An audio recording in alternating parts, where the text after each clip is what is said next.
Good morning Odisha. आज मु नहीं आसीची आपणक पई देश विदेशर 15टी गुरुत्वपूर्ण खबर गुड़िक उपरे नजर पकाइबा पूर्वरु आपणक अनुरोध भिडियोटी को गोटे लाइक करी चैनल टी को सब्सक्राइब करिदेबे। नंबर 1 सुभद्रा योजनार प्रथम किस्तीर तृतीय पर्याय टंका नवेम्बर 24 तारिख रे हिताधिकारी एकाउंट को जीव। ଏହି ପର୍ଯ୍ୟାୟରେ 20 ଲକ୍ଷରୁ ଉର୍ଦ୍ଧ୍ୱ ହିତାଧିକାରୀ 5,000 ଟଙ୍କା ଲେଖାଏଁ ପାଇବେ। ତୃତୀୟ ପର୍ଯ୍ୟାୟରେ ସାମିଲ ହେବେ ଅଙ୍ଗନବାଡ଼ି କର୍ମୀ। ଏନେଇ ସୂଚନା ଦେଇଛନ୍ତି ଉପମୁଖ୍ୟମନ୍ତ୍ରୀ ପ୍ରଭାତୀ ପରିଡ଼ା। ନଭେମ୍ବର 24 ତାରିଖରେ ସୁଭଦ୍ରା ଯୋଜନାର ପ୍ରଥମ କିସ୍ତିର ତୃତୀୟ ପର୍ଯ୍ୟାୟ ଟଙ୍କା ପ୍ରଦାନ ଲାଗି ସୁନ୍ଦରଗଡ଼ ଜିଲ୍ଲାରେ ଏକ ସ୍ୱତନ୍ତ୍ର କାର୍ଯ୍ୟକ୍ରମର ଆୟୋଜନ କରାଯିବ। ପ୍ରଥମ କିସ୍ତିର 2ଟି ପର୍ଯ୍ୟାୟରେ ରାଜ୍ୟର 60,27,000 ହିତାଧିକାରୀଙ୍କୁ ସୁଭଦ୍ରା ଟଙ୍କା ପ୍ରଦାନ କରାଯାଇଛି। ତୃତୀୟ ପର୍ଯ୍ୟାୟରେ ଏହି ସଂଖ୍ୟା 80 ଲକ୍ଷ ଟପିବ ବୋଲି ଉପମୁଖ୍ୟମନ୍ତ୍ରୀ କହିଛନ୍ତି। ନଭେମ୍ବର 24 ତାରିଖରେ ପ୍ରଥମ କିସ୍ତିର ତୃତୀୟ ପର୍ଯ୍ୟାୟ ଟଙ୍କା ପ୍ରଦାନ କରାଯିବା ପରେ ଆସନ୍ତା ଡିସେମ୍ବର ମାସରେ ଚତୁର୍ଥ ପର୍ଯ୍ୟାୟରେ ହିତାଧିକାରୀଙ୍କୁ ସୁଭଦ୍ରା ଯୋଜନା ଟଙ୍କା ପ୍ରଦାନ କରିବାକୁ ଯୋଜନା ରହିଛି। ନମ୍ବର 2 ମଧୁର ମାଛ ଉତ୍ପାଦନରେ ଆତ୍ମନିର୍ଭର ହେବ ଓଡ଼ିଶା। ସମ୍ବଲପୁର ଜିଲ୍ଲାର ବସନ୍ତପୁରରେ ହେବ 100 କୋଟି ଟଙ୍କାର ଆକ୍ୱା ପାର୍କ। ତା ସହ ଓଡ଼ିଶାରେ ହେବ ମତ୍ସ୍ୟ ଓ ପଶୁ ସମ୍ପଦ ବିଶ୍ୱବିଦ୍ୟାଳୟ। ଏନେଇ ଘୋଷଣା କରିଛନ୍ତି ମତ୍ସ୍ୟ ଓ ପ୍ରାଣୀ ସମ୍ପଦ ବିକାଶ ମନ୍ତ୍ରୀ ଗୋକୁଳାନନ୍ଦ ମଲ୍ଲିକ। ମୁଖ୍ୟମନ୍ତ୍ରୀଙ୍କ ନିକଟକୁ ଏନେଇ ଫାଇଲ ପଠାଇଛି ମତ୍ସ୍ୟ ଓ ପଶୁ ସମ୍ପଦ ବିଭାଗ। ସାରା ଦେଶରେ ମାଛ ଉତ୍ପାଦନରେ ଓଡ଼ିଶା 4 ନମ୍ବରରେ ଥିବାବେଳେ ରପ୍ତାନି ମଧ୍ୟ ବଢ଼ିଛି। ଏବେ ରାଜ୍ୟ ମଧୁର ମାଛ ଉପରେ ଗୁରୁତ୍ୱ ଦେଉଥିବା ମନ୍ତ୍ରୀ କହିଛନ୍ତି। ଆଗାମୀ 5 ବର୍ଷରେ ମଧୁର ମାଛ ରପ୍ତାନି ପାଇଁ ଟାର୍ଗେଟ ରଖାଯାଇଛି। ନମ୍ବର 3 ସିଙ୍ଗାପୁରରେ ରୋଡ୍ ଶୋ ପରେ ଓଡ଼ିଶା ଫେରିଲେ ଶିଳ୍ପମନ୍ତ୍ରୀ ସମ୍ପଦ ସ୍ୱାଇଁ। ସିଙ୍ଗାପୁର ଗସ୍ତ ସଫଳ ହୋଇଛି ଓ ଅନେକ କମ୍ପାନୀ ମେକ୍ ଇନ୍ ଓଡ଼ିଶା କନକ୍ଲେଭରେ ଯୋଗ ଦେବା ପାଇଁ ଓଡ଼ିଶା ଆସିବାକୁ ଆଗ୍ରହ ଦେଖାଇଥିବା କହିଛନ୍ତି ଶିଳ୍ପମନ୍ତ୍ରୀ। ଏହା ସହ ମନ୍ତ୍ରୀ କହିଛନ୍ତି ଆଗାମୀ 5 ବର୍ଷରେ 5 ଲକ୍ଷ କୋଟି ଓଡ଼ିଶାରେ ପୁଞ୍ଜିନିବେଶ ପାଇଁ ଯୋଜନା କରାଯାଇଛି। ବିଭିନ୍ନ ପର୍ଯ୍ୟାୟରେ ପୁଞ୍ଜିନିବେଶକାରୀ କମ୍ପାନୀଙ୍କ ସହ 1-to-1 ଆଲୋଚନା ହୋଇଛି। ସିଙ୍ଗାପୁର ଉପପ୍ରଧାନମନ୍ତ୍ରୀ ଶିଳ୍ପମନ୍ତ୍ରୀ ଓ ପରିବହନ ମନ୍ତ୍ରୀଙ୍କ ସହ ଆଲୋଚନା ହୋଇଛି। ପେଟ୍ରୋଲିୟମ ସେକ୍ଟରର ବିଭିନ୍ନ ପ୍ରକଳ୍ପ ଓଡ଼ିଶାରେ ସ୍ଥାପନ ଦିଗରେ ଆଲୋଚନା କରାଯାଇଛି।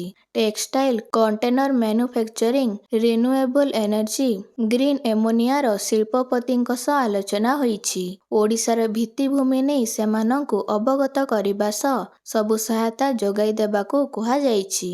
ନମ୍ବର 4 ଆଧାର ଭିତ୍ତିକ ଓଟିପି ଜରିଆରେ କର୍ମଚାରୀଙ୍କ ପାଇଁ ୟୁନିଭର୍ସାଲ ଆକାଉଣ୍ଟ ନମ୍ବର ସକ୍ରିୟ କରିବାକୁ କେନ୍ଦ୍ର ସରକାର କର୍ମଚାରୀ ଭବିଷ୍ୟନିଧି ପାଣ୍ଠି ସଂଗଠନ ଇପିଏଫ୍ଓକୁ ନିର୍ଦ୍ଦେଶ ଦେଇଛନ୍ତି। କେନ୍ଦ୍ର ବଜେଟ୍ 2024-25ରେ ଘୋଷଣା କରାଯାଇଥିବା ନିଯୁକ୍ତି ସଂଯୁକ୍ତ ପ୍ରୋତ୍ସାହନ ଯୋଜନାରେ ଅଧିକରୁ ଅଧିକ ନିଯୁକ୍ତିଦାତା ଓ କର୍ମଚାରୀ ଯେପରି ଉପକୃତ ହୁଅନ୍ତି ତାହା ସୁନିଶ୍ଚିତ କରିବା ପାଇଁ ଶ୍ରମ ଓ ନିଯୁକ୍ତି ମନ୍ତ୍ରାଳୟ ଇପିଏଫ୍ଓକୁ ନିଯୁକ୍ତିଦାତାଙ୍କ ସହ କାମ କରିବାକୁ ନିର୍ଦ୍ଦେଶ ଦେଇଛନ୍ତି।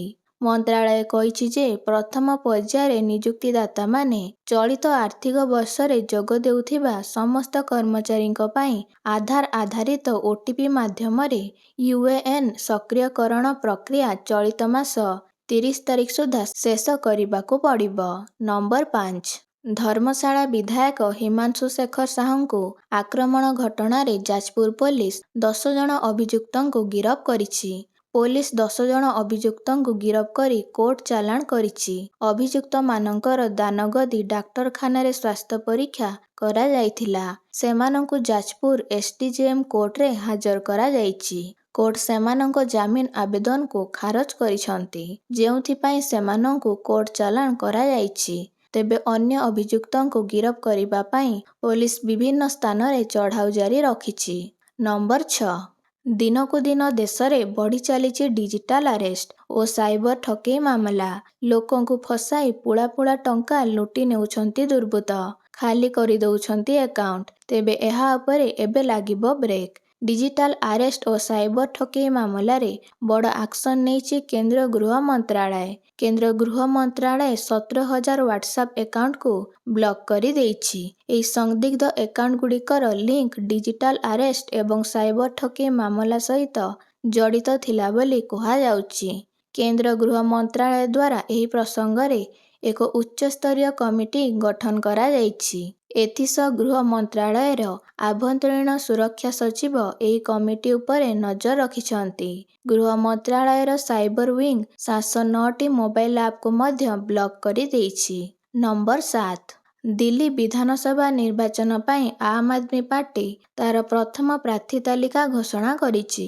ଏହି ତାଲିକାରେ 11 ଜଣ ପ୍ରାର୍ଥୀଙ୍କ ନାମ ରହିଛି। ବିଜେଡି ଓ କଂଗ୍ରେସ ଛାଡ଼ି ଆସିଥିବା ନେତାଙ୍କ ମଧ୍ୟରୁ 6 ଜଣଙ୍କୁ ଟିକେଟ୍ ଦେଇଛି ଆମ୍ ଆଦମୀ ପାର୍ଟି। ଦିଲ୍ଲୀ ବିଧାନସଭାର ଚଳିତ କାର୍ଯ୍ୟକାଳ 2025 ଫେବୃଆରୀ 23 ତାରିଖରେ ସମାପ୍ତ ହେବାକୁ ଯାଉଛି। ସେପଟେ ନିର୍ବାଚନ କମିଶନ ନିର୍ବାଚନ ପାଇଁ ତାରିଖ ଘୋଷଣା କରିନଥିବା ବେଳେ ଆମ୍ ଆଦମୀ ପାର୍ଟି ଆଗୁଆ ପ୍ରାର୍ଥୀ ଘୋଷଣା କରିଛି।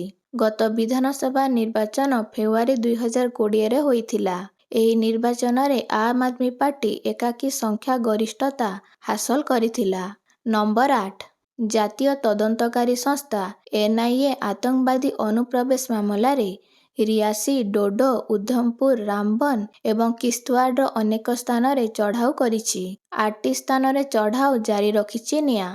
ସୂଚନା ଅନୁସାରେ ପାକିସ୍ତାନୀ ଆତଙ୍କବାଦୀଙ୍କ ଭାରତରେ ଅନୁପ୍ରବେଶ ସମ୍ବନ୍ଧରେ ନିକଟରେ ରୁଜୁ ହୋଇଥିବା ଏକ ମାମଲାରେ NIA ଜମ୍ମୁ ଡିଭିଜନର 8ଟି ସ୍ଥାନ ଉପରେ ଚଢ଼ାଉ କରିଛି। ସୂତ୍ରରୁ ପ୍ରକାଶ ଯେ ଆତଙ୍କବାଦୀଙ୍କ ଓଭରଗ୍ରାଉଣ୍ଡ ୱାର୍କସ ପରିସରରେ ଚଢ଼ାଉ କରାଯାଉଛି।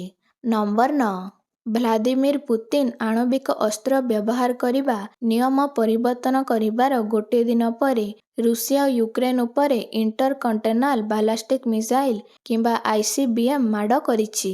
ଏହି ମିସାଇଲ ପାରମ୍ପରିକ ହୋଇଥିଲେ ମଧ୍ୟ ଏହାଦ୍ୱାରା ରୁଷିଆ ୟୁକ୍ରେନ ଏବଂ ଏହାର ପାଶ୍ଚାତ୍ୟ ସହଯୋଗୀ ଦେଶମାନଙ୍କୁ କଡ଼ା ଚେତାବନୀ ଦେଇଛି ଯେ ମସ୍କୋର ସହନ ସୀମାକୁ ସମ୍ମାନ ଦିଆଯିବା ଆବଶ୍ୟକ। ରୁଷିଆର ଆକ୍ରମଣକୁ ୟୁକ୍ରେନ ବାୟୁସେନା ନିଶ୍ଚିତ କରିଛି। ଏହି ମିସାଇଲ ବ୍ୟତୀତ କିଞ୍ଜଲ ହାଇପରସୋନିକ ଏବଂ KH-101 କ୍ରୁଜ ମିସାଇଲ ସହିତ ଆକ୍ରମଣ କରାଯାଇଛି। ୟୁକ୍ରେନ ବାୟୁସେନା ନିଶ୍ଚିତ କରିଛି ଯେ ସେମାନଙ୍କର ଗୁରୁତ୍ୱପୂର୍ଣ୍ଣ ଅନୁଷ୍ଠାନ, କୋଠା ଏବଂ ଭିତ୍ତିଭୂମି ନଷ୍ଟ ହୋଇଯାଇଛି। ଏହି ଆକ୍ରମଣରେ ଅଣ-ଆଣବିକ ଅସ୍ତ୍ର ବ୍ୟବହାର କରାଯାଇଛି। ନମ୍ବର 10, ପ୍ରତିରକ୍ଷା ମନ୍ତ୍ରୀ ରାଜନାଥ ସିଂ ଭିଏଣ୍ଟିଆନାରେ ଚୀନ ପ୍ରତିରକ୍ଷା ମନ୍ତ୍ରୀ ଡୋଙ୍ଗ ଜୁନଙ୍କ ସହ ଦ୍ୱିପାକ୍ଷିକ ବୈଠକ କରିଛନ୍ତି, ଯେଉଁଥିରେ ଦୁଇ ଦେଶ ମଧ୍ୟରେ ସୀମା ବିବାଦ ଏବଂ ସୈନ୍ୟ ପ୍ରତ୍ୟାହାର ନେଇ ଆଲୋଚନା ହୋଇଥିଲା। ଶାନ୍ତି ଓ ସହଯୋଗ ପାଇଁ ଭାରତ ଚୀନ ସମ୍ପର୍କ ବଜାୟ ରଖିବାକୁ ରାଜନାଥ ସିଂ ଆହ୍ୱାନ ଦେଇଛନ୍ତି। ଲାଓସର ଭିଏଣ୍ଟିଆନଠାରେ ଆୟୋଜିତ ଏକାଦଶ ଆସିଆନ ପ୍ରତିରକ୍ଷା ମନ୍ତ୍ରୀଙ୍କ ବୈଠକ ADMM+ ଅବସରରେ ସୁରକ୍ଷା ପ୍ରସଙ୍ଗରେ ମଧ୍ୟ ଆଲୋଚନା ହୋଇଥିଲା। ଲଦାଖ ଅଞ୍ଚଳରେ ସାମରିକ ପ୍ରତ୍ୟାହାର ଓ ଉତ୍ତେଜନା ହ୍ରାସ ପାଇଁ ନିକଟରେ ଦୁଇ ଦେଶ ମଧ୍ୟରେ ହୋଇଥିବା ଚୁକ୍ତି ପରେ ପ୍ରଥମ ଥର ପାଇଁ ଏହି ବୈଠକ ଅନୁଷ୍ଠିତ ହୋଇଛି। ଏହି ବୈଠକରେ ସୀମାରେ ଶାନ୍ତି ଓ ସ୍ଥିରତା ବଜାୟ ରଖିବା ସହ ଅନେକ ପ୍ରସଙ୍ଗରେ ଆଲୋଚନା ହୋଇଥିଲା। ନମ୍ବର 11, ଅବକାରୀ ନୀତି ମାମଲାରେ ଆମ୍ ଆଦମୀ ପାର୍ଟିର ରାଷ୍ଟ୍ରୀୟ ଆବାହକ ଅରବିନ୍ଦ କେଜରିୱାଲଙ୍କୁ ଝଟକା ଲାଗିଛି। କେଜରିୱାଲଙ୍କ ବିରୋଧରେ ମନି ଲଣ୍ଡରିଂ ମାମଲାରେ ଚାଲିଥିବା ଶୁଣାଣି ଉପରେ ରୋକ ଲଗାଇବାକୁ ଦିଲ୍ଲୀ ହାଇକୋର୍ଟ ମନା କରିଦେଇଛନ୍ତି। ଏହା ବ୍ୟତୀତ ଇଡିର ଚାର୍ଜସିଟ୍କୁ ଗ୍ରହଣ କରିବା ପାଇଁ ନିମ୍ନ ଅଦାଲତଙ୍କ ନିଷ୍ପତ୍ତି ବିରୋଧରେ ଅରବିନ୍ଦ କେଜରିୱାଲଙ୍କ ଆବେଦନ ଉପରେ ବିଚାର କରି ହାଇକୋର୍ଟ ଇଡିଠାରୁ ଜବାବ ମାଗିଛନ୍ତି। କେଜରିୱାଲଙ୍କ ଆବେଦନ ଉପରେ ଦିଲ୍ଲୀ ହାଇକୋର୍ଟ ଇଡିଙ୍କୁ ନୋଟିସ ଜାରି କରିଛନ୍ତି। ଦିଲ୍ଲୀ ହାଇକୋର୍ଟ ଏହି ମାମଲାର ପରବର୍ତ୍ତୀ ଶୁଣାଣି ଡିସେମ୍ବର 20ରେ କରିବେ। ଇଡି ପକ୍ଷରୁ ସଲିସିଟର ଜେନେରାଲ ତୁଷାର ମେହଟ୍ଟା କେଜରିୱାଲଙ୍କ ଆବେଦନ ଉପରେ ଜବାବ ଦାଖଲ ପାଇଁ ସମୟ ମାଗିଛନ୍ତି। ନମ୍ବର 12, ଭାରତୀୟ ଶିଳ୍ପପତି ଗୌତମ ଆଦାନୀଙ୍କୁ ଲାଗିଛି ବଡ଼ ଝଟକା। ଆମେରିକା ଅଭିଯୋଗ ଆଣିଛି କି ସେ ତାଙ୍କ କମ୍ପାନୀ ନିବେଶକଙ୍କଠାରୁ ଲାଞ୍ଚ ଦେଇ ଠକିଛନ୍ତି। କଣ୍ଟ୍ରାକ୍ଟ ପାଇବା ଏବଂ ଏହାକୁ ଲୁଚାଇବା ପାଇଁ ସେ $265 ମିଲିୟନ ଯଥା 2236 କୋଟି ଟଙ୍କା ଲାଞ୍ଚ ଦେଇଥିବାର ଅଭିଯୋଗ ହୋଇଛି। ଏହି ଘଟଣା Adani group company Adani green energy limited ଏବଂ ଅନ୍ୟ ଏକ ସଂସ୍ଥା ସହିତ ଜଡ଼ିତ। ଆମେରିକାର security and exchange commission Gautam ଆଦାନୀଙ୍କ ପୁତୁରା ସାଗର ଆଦାନୀ, ଆଦାନୀ ଗ୍ରୀନ ଏନର୍ଜି ଲିମିଟେଡର ଅଧିକାରୀ ତଥା ଅନ୍ୟ ଏକ ସଂସ୍ଥା ଅଜୁର ପାୱାର ଗ୍ଲୋବାଲ ଲିମିଟେଡର କାର୍ଯ୍ୟନିର୍ବାହୀ ସିରିଲ କାଭାକ୍ସଙ୍କ ବିରୋଧରେ ମଧ୍ୟ ମାମଲା ଦାୟର କରିଛନ୍ତି। ନମ୍ବର 13, ଆଇସିସି ଚାମ୍ପିୟନ୍ସ ଟ୍ରଫି 2025ର ଆୟୋଜନକୁ ନେଇ ଅନିଶ୍ଚିତତା ଜାରି ରହିଛି। ଚାମ୍ପିୟନ୍ସ ଟ୍ରଫି ପାକିସ୍ତାନ ଆୟୋଜନ କରୁଥିବା ବେଳେ ଭାରତ ଇସଲାମାବାଦ ଯିବାକୁ ରୋକଠୋକ୍ ମନା କରିଦେଇଛି। ଏହାକୁ ନେଇ ଆଶା ଆଶଙ୍କା ଲାଗି ରହିଥିବା ବେଳେ ଟୁର୍ଣ୍ଣାମେଣ୍ଟକୁ ନେଇ ଆଉ ଏକ ବଡ଼ ପଦକ୍ଷେପ ଗ୍ରହଣ କରିଛି ପାକିସ୍ତାନ କ୍ରିକେଟ ବୋର୍ଡ ବା ପିସିବି। ଆଜି ପିସିବି ପକ୍ଷରୁ ଜାରି ପ୍ରେସ୍ ରିଲିଜରେ ପିସିବିର ମୁଖ୍ୟ operating officer Sumer Ahmed ICC champions trophy 2025ର ଟୁର୍ଣ୍ଣାମେଣ୍ଟ ନିର୍ଦ୍ଦେଶକ ଭାବେ ନିଯୁକ୍ତ କରାଯାଇଥିବା ସୂଚନା ଦିଆଯାଇଛି। ଅର୍ଥାତ୍ ସେ ଟୁର୍ଣ୍ଣାମେଣ୍ଟକୁ ପରିଚାଳନା କରିବେ। ନମ୍ବର 14 ସୁନା ମୂଲ୍ୟ ବୃଦ୍ଧି ପାଇବାରେ ଲାଗିଛି। ନଭେମ୍ବର 20 ତୁଳନାରେ ଆଜି ସୁନା ଦର 10 ଗ୍ରାମ ପିଛା 800 ଟଙ୍କା ବୃଦ୍ଧି ପାଇଛି। ରୂପା ମୂଲ୍ୟରେ ମଧ୍ୟ ବୃଦ୍ଧି ଘଟିଛି। ତେବେ ଗତ କିଛି ଦିନ ହେବ ସୁନା ଦର ହ୍ରାସ ପାଉଥିବାର ଦେଖିବାକୁ ମିଳିଥିଲା। କିନ୍ତୁ ବର୍ତ୍ତମାନ ଏଥିରେ ବ୍ରେକ୍ ଲାଗିଛି। ବିଶେଷଜ୍ଞମାନେ କହିଛନ୍ତି ଯେ ଆଗାମୀ ଦିନରେ ସୁନା ଓ ରୂପା ମୂଲ୍ୟ ଆହୁରି ବୃଦ୍ଧି ପାଇପାରେ। ବର୍ତ୍ତମାନ ସୁଦ୍ଧା ସୁନା ଓ ରୂପା କିଣିବାର ଏକ ଭଲ ସୁଯୋଗ ଅଛି। ଦେଶର ସମସ୍ତ ସହରରେ 24 କ୍ୟାରେଟ୍ ସୁନା ମୂଲ୍ୟ 77,000ରୁ ଅଧିକ ରହିଛି ଏବଂ 22 କ୍ୟାରେଟ୍ ସୁନା ମୂଲ୍ୟ 71,000 ରହିଛି। ନମ୍ବର 15 ଆଜିଠୁ ବର୍ଡର ଗାଭାସ୍କର ଟ୍ରଫିର ପ୍ରଥମ ଟେଷ୍ଟ ପର୍ଥରେ ଆରମ୍ଭ ହେଉଛି। ଦ୍ୱିତୀୟ ଥର ପାଇଁ ବାପା ହୋଇଥିବାରୁ ଦଳର ନିୟମିତ ଅଧିନାୟକ ରୋହିତ ଶର୍ମା ପ୍ରଥମ ଟେଷ୍ଟ ଖେଳିବେନି। ତାଙ୍କ ବଦଳରେ ଯଶପ୍ରୀତ ବୁମରା ଦଳର କମାଣ୍ଡ ସମ୍ଭାଳିବେ। ପ୍ରଥମ ଟେଷ୍ଟରୁ ରୋହିତ ବାଦ୍ ପଡ଼ିଥିଲେ ହେଁ ଖୁବ୍ ଶୀଘ୍ର ସେ ଭାରତୀୟ ସ୍କ୍ୱାଡରେ ଯୋଗଦେବେ।